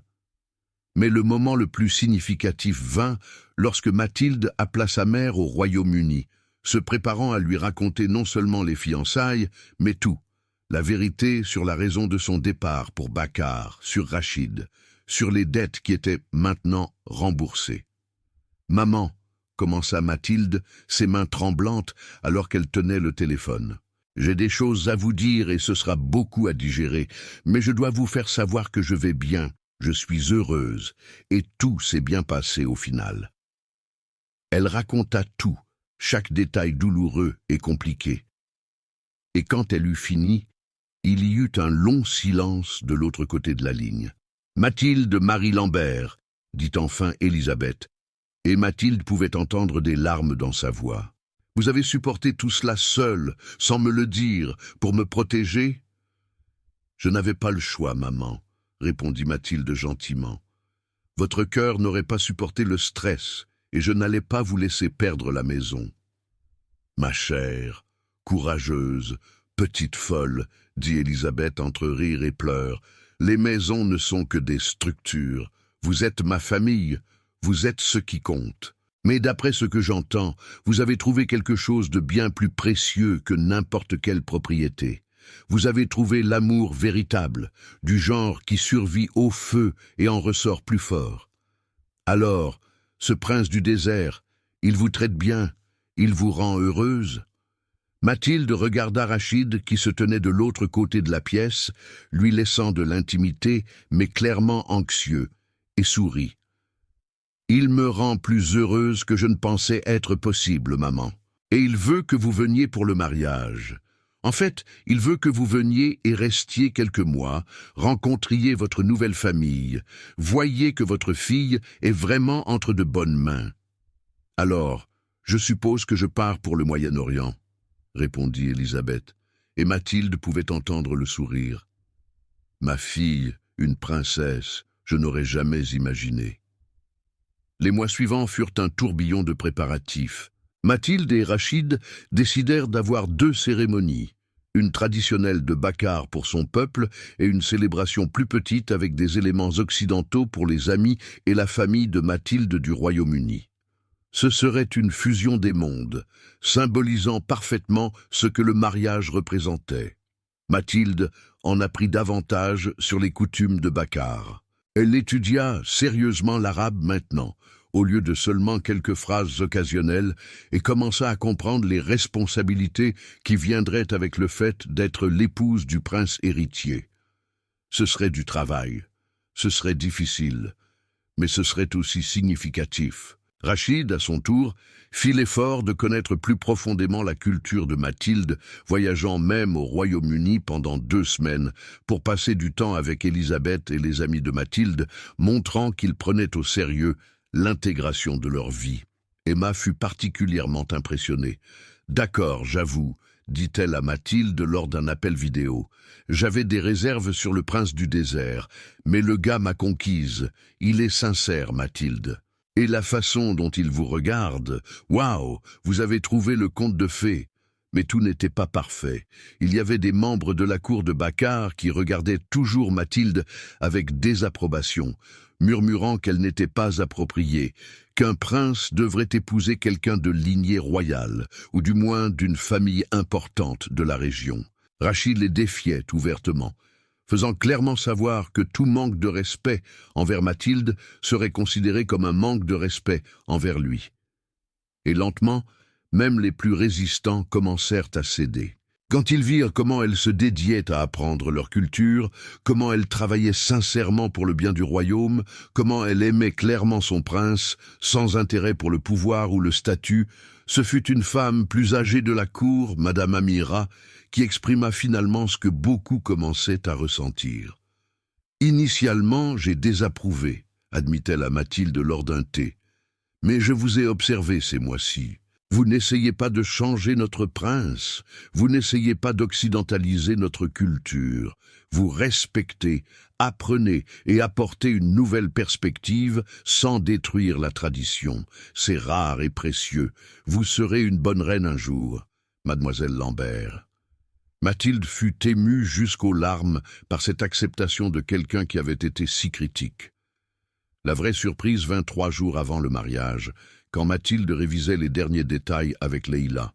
Un serviteur annonça que le cheikh Rachid, oncle de Rachid et son critique le plus féroce, sollicitait une audience privée avec elle. Mathilde sentit son estomac se nouer, mais acquiesça. L'homme qui avait tenté de détruire leur relation entra avec une posture moins arrogante qu'auparavant, presque humble. « Mademoiselle Lambert, pardon, princesse Mathilde », commença-t-il formellement. « Je suis venu offrir quelque chose que j'aurais dû donner il y a des mois.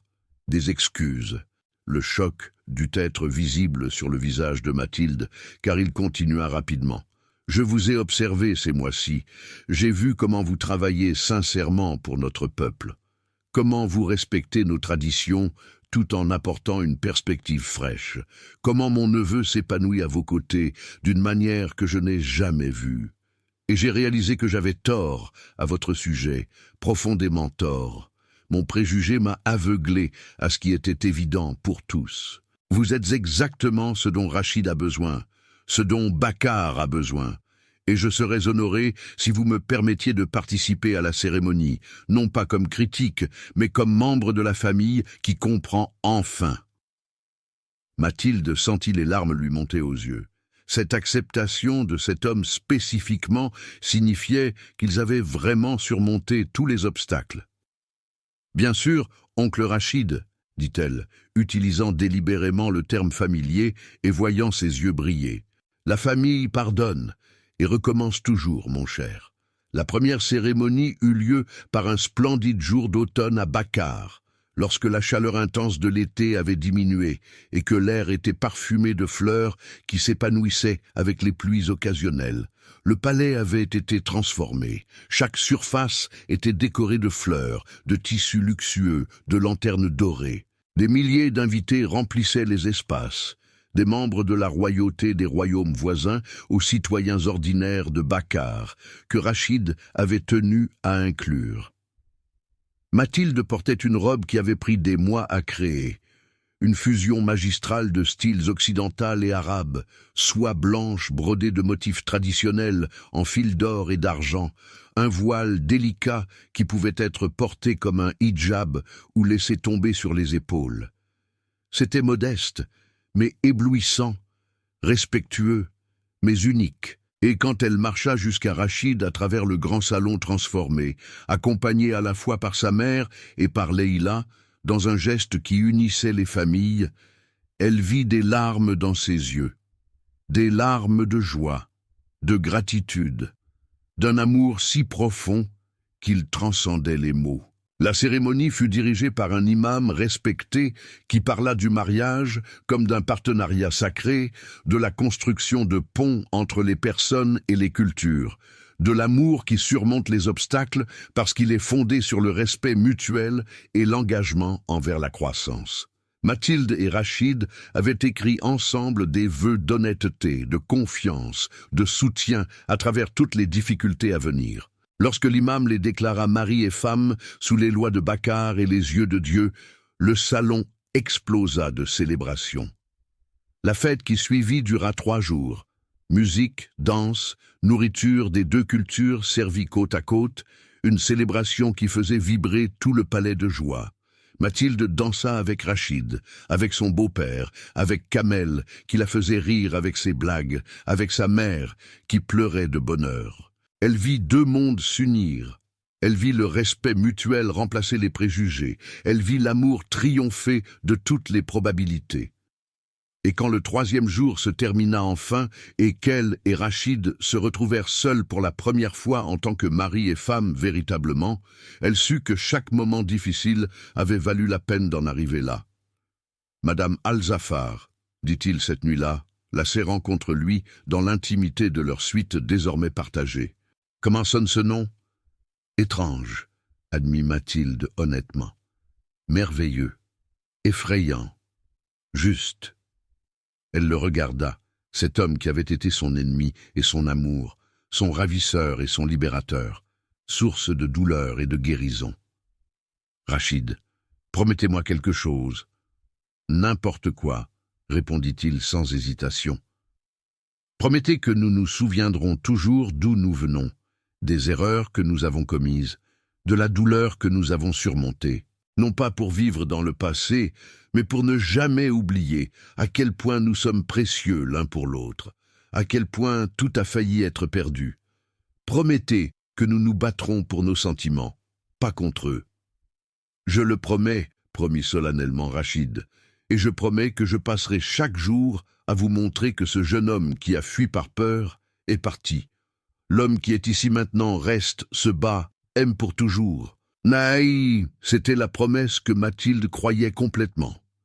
Et quand ils s'embrassèrent sous le clair de lune de Bakar, entrant par les fenêtres ouvertes, elle sut qu'elle avait trouvé sa place dans le monde. Pas au Royaume-Uni qu'elle avait quitté, pas complètement à Bakar, qu'elle apprenait encore à connaître, mais dans l'espace entre eux, qu'ils créaient ensemble, un foyer construit d'amour et de compréhension, qui n'avait pas de frontières géographiques.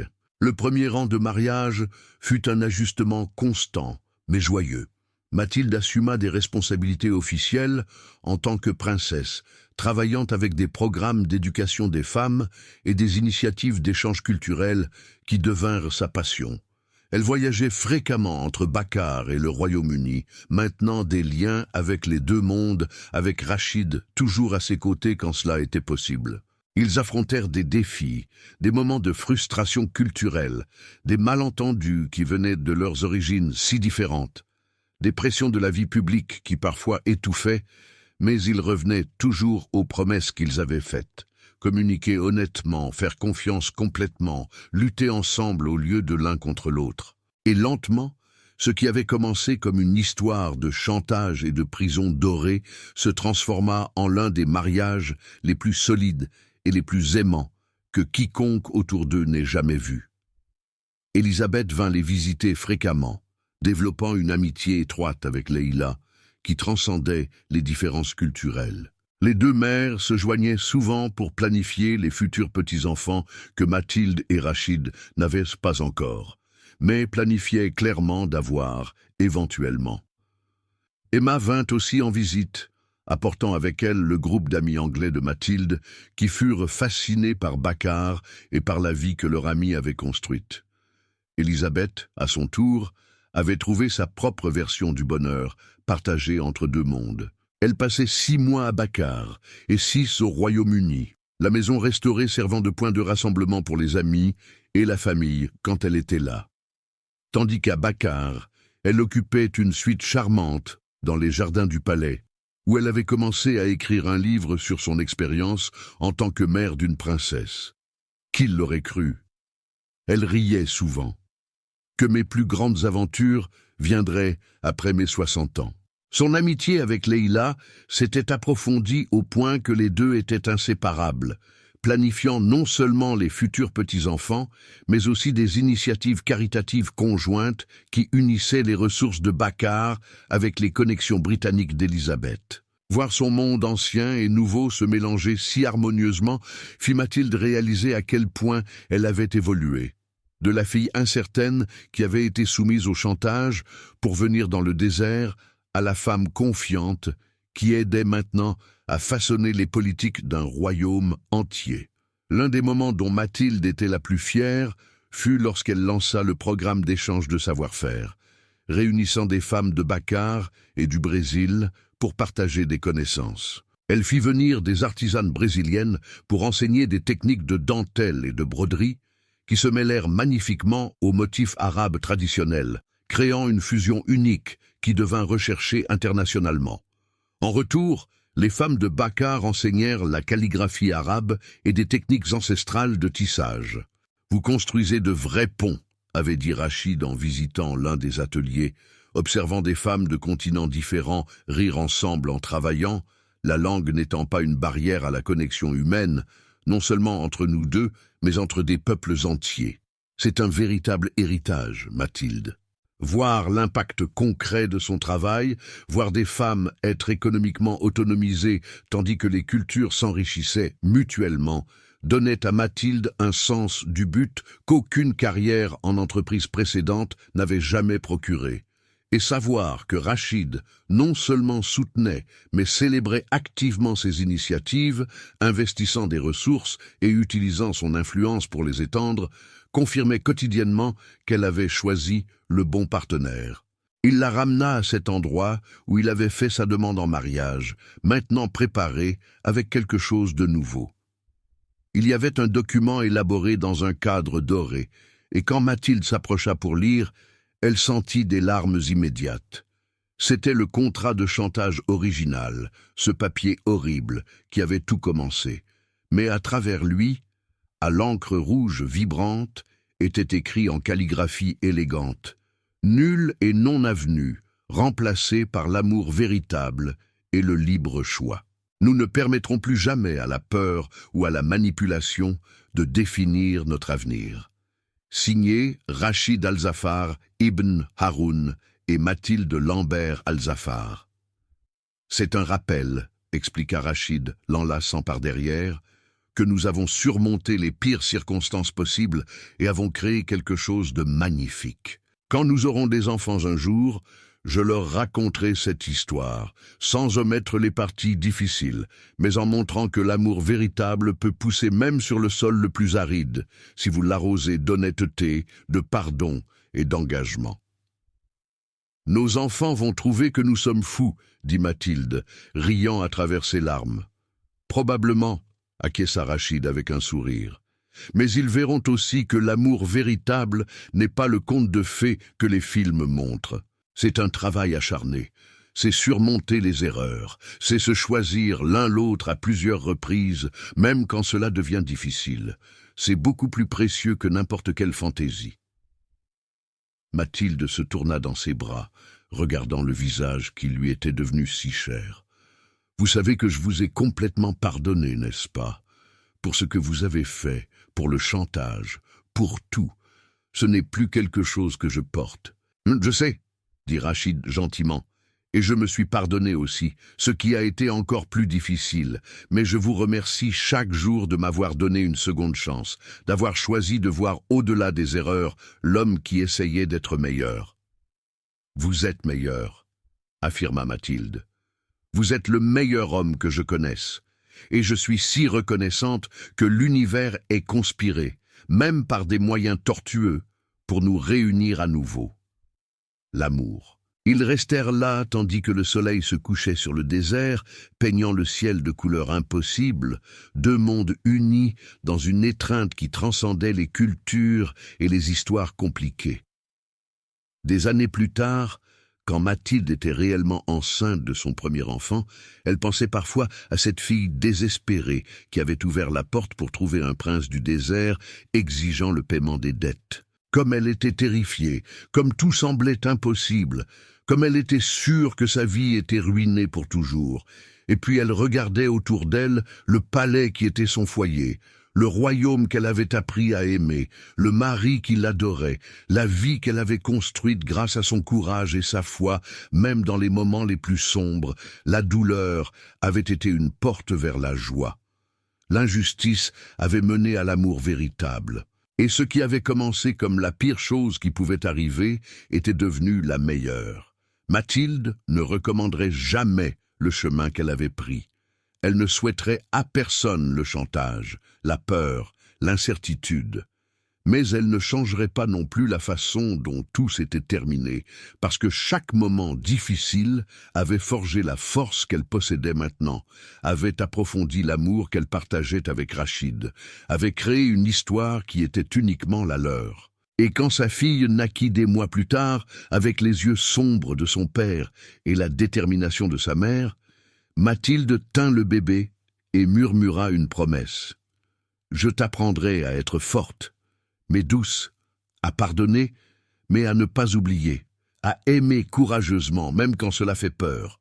Je te raconterai l'histoire de comment maman et papa ont failli se perdre, mais ont choisi de se battre pour l'amour. Et je m'assurerai que tu saches toujours, toujours que tu es aimé inconditionnellement dans n'importe quel monde que tu choisiras d'appeler le tien. » Rachid était à ses côtés, une main douce sur la tête du bébé, l'autre tenant Mathilde. Et quand il la regarda avec un amour si profond qu'il semblait un océan infini, Mathilde sut qu'elle avait trouvé son fin heureuse. Pas le genre parfait et facile des contes de fées, mais le genre réel et durement acquis, qui valait plus que toute fantaisie. Un amour éprouvé par le feu, éprouvé véritable. Un engagement choisi quotidiennement. Un partenariat construit sur des fondations de respect mutuel et de croissance constante. C'était désordonné et compliqué, et absolument parfaitement le leur. Et quand elle regardait autour d'elle Elisabeth, riant avec Leïla, pendant qu'elle planifiait le premier anniversaire de leur petite fille pour les tapisseries au mur, qui mêlait des motifs brésiliens et arabes, créés par des femmes des deux pays, pour les photos qui documentaient un voyage impossible d'ennemi à amant, pour la famille qu'elle avait construite par choix et non seulement par le sang. Elle voyait la preuve vivante que l'amour véritable ne connaît pas de frontières et que les meilleures histoires sont celles où des personnes imparfaites choisissent d'être meilleures ensemble.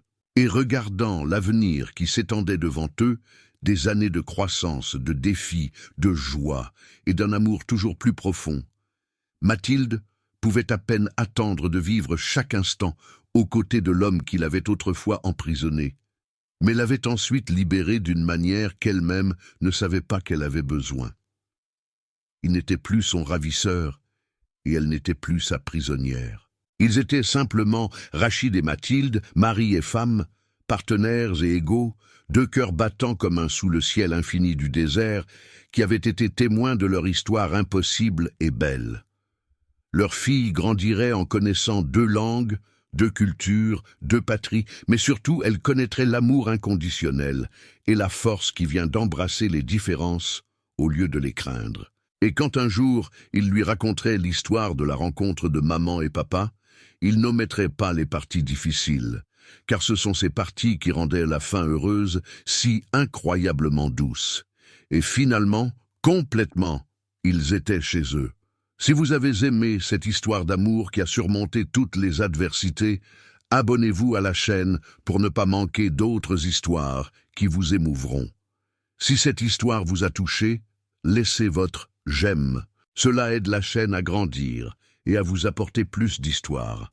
Abonnez-vous pour ne pas manquer les prochaines vidéos et commentez d'où vous regardez et quelle partie vous a le plus ému. Je lis tous les commentaires et j'adore savoir que ces histoires touchent les cœurs, partout en France et dans le monde. Parfois, la vie nous met dans les situations les plus difficiles, non pas pour nous punir, mais pour nous montrer qui nous sommes vraiment. Pour nous apprendre que la force n'est pas de ne jamais tomber, mais d'avoir le courage de se relever. Mathilde a perdu sa liberté, mais a trouvé son but. Elle a été soumise au chantage pour une prison dorée, mais a découvert un amour qui a valu chaque moment de douleur. Ce qui semblait être la fin n'était que le début douloureux de quelque chose d'extraordinaire. Et quand vous penserez que vous êtes piégé dans une situation impossible, qu'il n'y a pas d'issue, que tout est perdu, souvenez-vous, les fins les plus belles viennent généralement des débuts les plus difficiles. Les plus belles histoires sont écrites sur des pages tachées de larmes qui se transforment ensuite en sourires. Le pardon peut libérer non seulement celui qui est pardonné, mais surtout celui qui pardonne. L'amour véritable n'est pas parfait. Il est choisi quotidiennement, travaillé constamment et vaut infiniment chaque effort. À la prochaine histoire. Que Dieu vous bénisse, vous et votre famille, et que vous ayez le courage de vous battre pour l'amour quand il apparaît, même sous des formes inattendues.